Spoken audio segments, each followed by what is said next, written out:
Well, strikes carried out by the Israeli forces have killed at least 2 Palestinians in central Gaza Strip. According to medics, Israeli strike near a residential building at a refugee camp killed 2 brothers, Ahmed and Mahmoud Abu Hin.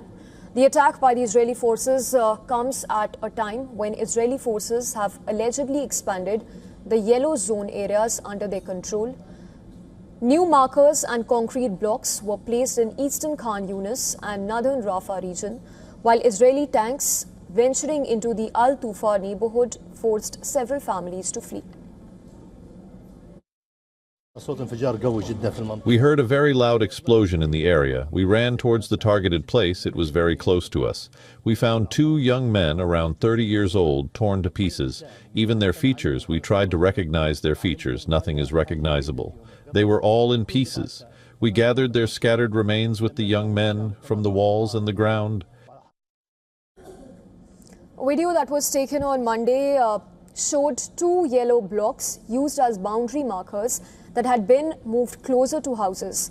Nearly entire population of 2 million people, most of whom have been displaced several times in the past, now live in a tiny strip of land along the coast, mainly in makeshift tents or damaged buildings under Hamas control. Israeli troops still control more than 60% of Gaza's territory, where they have ordered residents out and destroyed remaining buildings as well. Here is the yellow line. Since it reached here, we wanted to flee. At first it was at Al-Bach cemetery in Al-Tuffah neighborhood. We said, thank God it's far away. But tonight they moved it here. Tonight we saw death with our own eyes. We thought we would never see the light of day.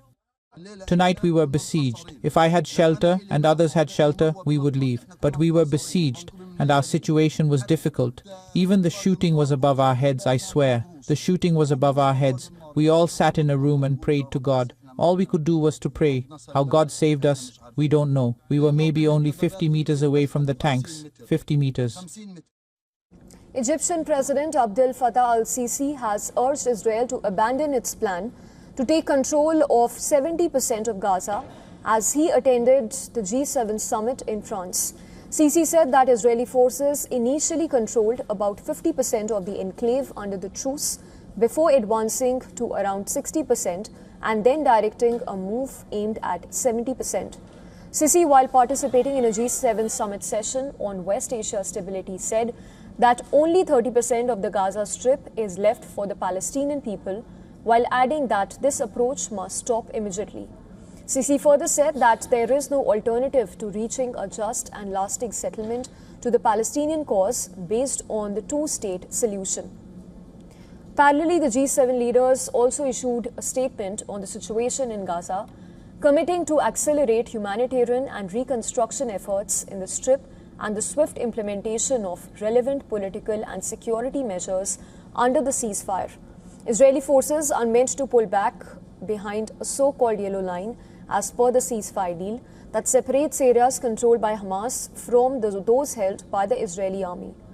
It was on 28th of May that Prime Minister Netanyahu had reaffirmed that he had directed Israel's military to expand its hold as well as take control of 70% of the enclave. Egypt, which shares a border with Gaza, has been a key mediator between Israel and Hamas since the group's October 7, 2023 attacks on Israel triggered the war in the enclave.